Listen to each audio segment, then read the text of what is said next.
When my daughter, Maya, raised her glass at Thanksgiving, I expected a heartfelt toast to family. I was sitting in my car just outside the dining room window, heart pounding, holding a surprise gift she'd wanted for years. But as her voice carried through the glass, her words froze the blood in my veins. Honestly, she laughed, her tone dripping with fake affection. Thanksgiving is so much better without her here. We finally get to enjoy ourselves. The entire room chuckled. They didn't know my phone was secretly on speaker, connected to my sister's call inside. They thought I was stuck hundreds of miles away on a delayed flight. But I was right outside.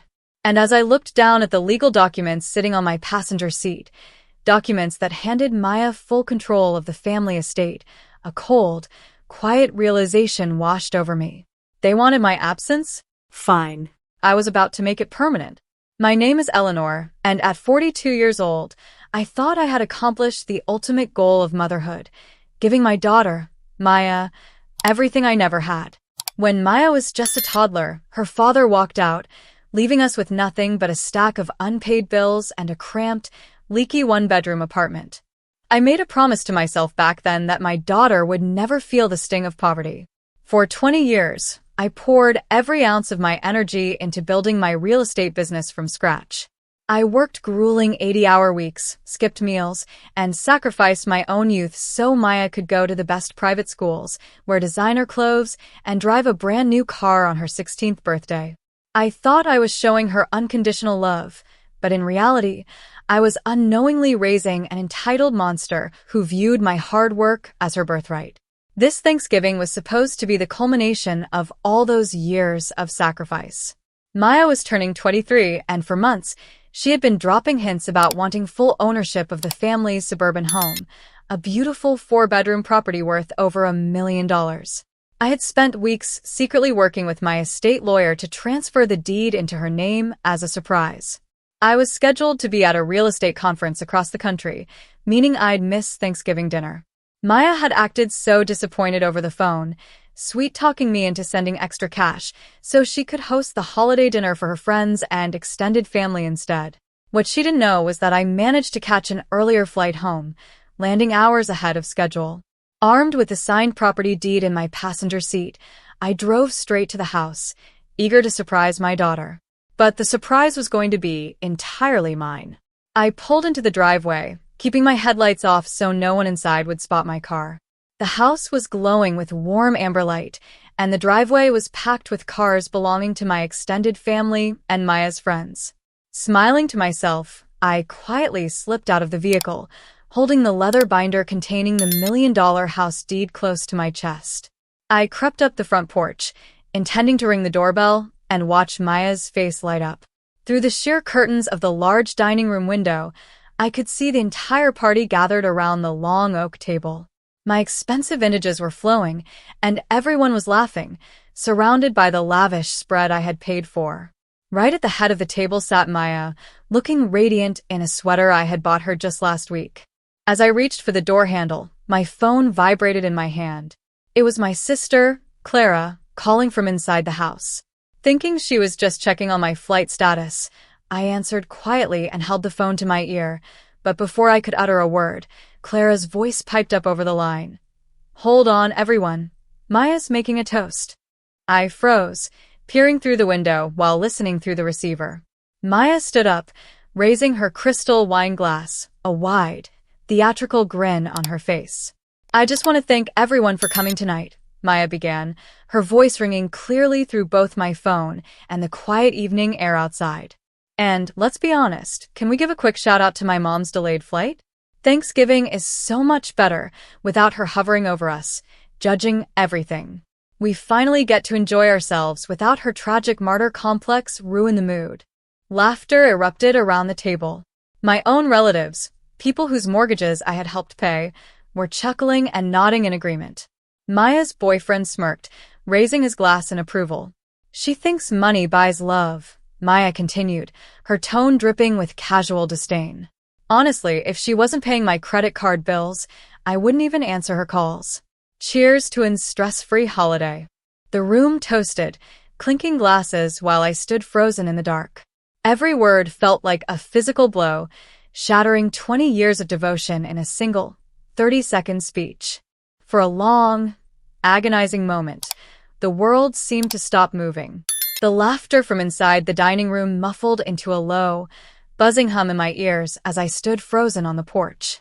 My breath hitched in my throat, and for a split second, tears welled up in my eyes. The sheer pain of her betrayal threatened to crush me right there. But as I looked down at the leather binder in my hands, holding the signed deed that would have handed my ungrateful daughter $1 million property, a cold, sudden shift occurred deep inside my chest. The grief vanished, instantly replaced by absolute, crystal-clear resolve. I didn't storm through the front door. I didn't scream, throw a scene, or demand an explanation from the relatives who were currently drinking my wine while mocking my sacrifices. Making a scene would only give them the drama they clearly thought I brought into their lives. Instead, I quietly turned around, walked down the porch steps, and got back into my car. I sat in the dark driver's seat, staring at the illuminated window of the house I built with my own sweat and sleepless nights. I looked at the $1.2 million deed sitting on my passenger seat alongside the primary access documents to her trust and luxury car lease. I had spent 2 decades believing that giving Maya a seamless, stress-free life was the ultimate proof of my love. But sitting there in the quiet darkness, I finally saw the truth. My endless indulgence hadn't protected her.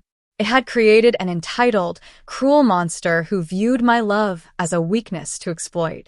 They wanted a Thanksgiving without my presence? They thought I was nothing more than an open checkbook with a tragic martyr complex. Fine.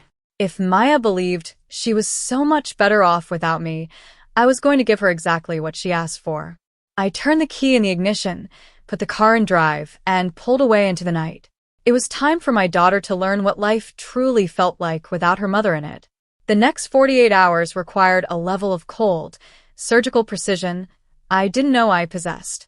While Maya and my extended family were still recovering from their wine-fueled holiday weekend, I was already sitting in my attorney's office early Friday morning. There would be no dramatic yelling, no emotional speeches over the phone, just swift, silent action.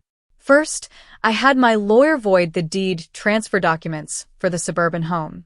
Maya thought the house was practically hers, but as of 9 a.m., I signed a contract listing the property on the market at a competitive price for a fast cash sale. Next, I contacted the luxury auto dealership and officially canceled the lease on the sports car I had paid for every month since her graduation. A tow truck was scheduled to retrieve it by Monday afternoon. Then came her finances. I removed my name as the guarantor on her high-limit credit cards, effectively freezing them, and revoked her access to the secondary bank accounts I kept stocked for her emergencies. Every safety net, every luxury, and every financial lifeline I had spent years building for her was systematically cut down to zero. All the while, my phone kept buzzing with sweet, manipulative text messages from Maya. "Thanks for paying for Thanksgiving dinner, Mom. Can you transfer $3,000 to my account? I saw the most gorgeous coat for winter shopping today, love you." Reading those texts, I didn't feel a shred of guilt or sadness anymore. I simply typed back a short, pleasant reply. "Of course, sweetheart.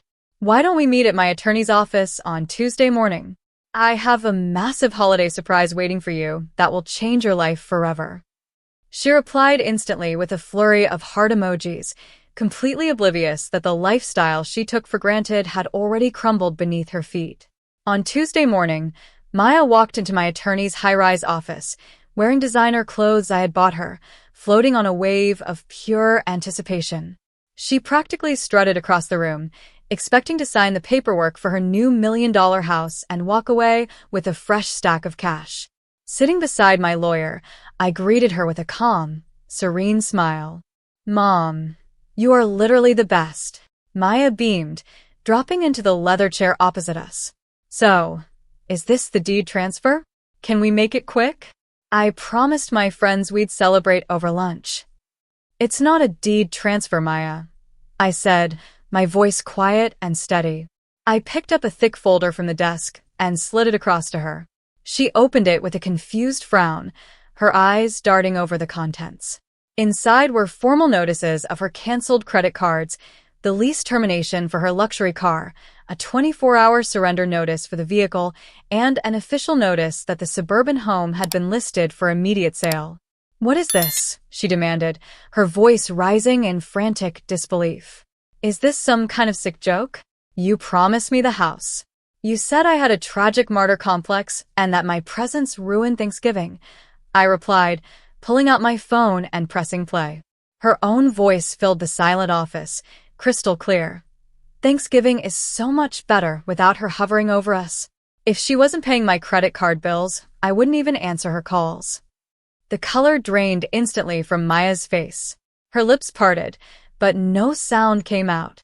The smug, entitled young woman who had walked into the room vanished, leaving behind a terrified kid who realized her entire gilded world had just collapsed. "Mom, wait please," Maya stammered, tears instantly welling up in her eyes. "I didn't mean any of that. I was just showing off for my friends. I had too much wine. You know how much I love you." She reached across the table to grab my hand, but I calmly pulled back. "You meant every word, Maya. You love my money, not me. And since my presence and my expectations are such a burden to you, I'm removing both from your life." Over the next few weeks, reality hit her like a runaway train. Without my financial cushion, Maya couldn't afford her lavish lifestyle. The sports car was towed away, forcing her to rely on public transit. When the suburban home sold, she had to move into a tiny, cramped studio apartment in a rough part of town. For the first time in her 23 years, she was forced to get a standard entry-level customer service job just to cover her own rent and buy groceries. My relatives tried to intervene, calling me heartless, but I quickly reminded them that since they agreed with Maya's toast, they were more than welcome to support her financially themselves. Unsurprisingly, every single one of them went silent. As for me, selling the property freed up a massive amount of capital. I used a fraction of those funds to buy a modest condo by the beach and kept the rest invested for my own early retirement. I spent my weekends traveling, taking watercolor classes, and finally enjoying the youth I had sacrificed decades ago. It was painful to let go, but watching Maya learn real accountability was the greatest and final gift I could ever give her. Looking back, making the decision to cut Maya off was the hardest thing I've ever done as a mother, but it was also the most necessary. I realized that true love doesn't mean enabling disrespect or sacrificing your own dignity to shield someone from real life. Maya needed to learn that actions have consequences, and respect isn't optional just because someone is family. Now, I want to hear from all of you listening today. Do you think I went too far by cutting her off completely, or did she get the reality check she truly deserved? Drop your thoughts in the comments below. I read every single one. And don't forget to let me know which city or country you're watching from so I can see how far our story has traveled. Thank you so much for watching, and I'll see you in the next story.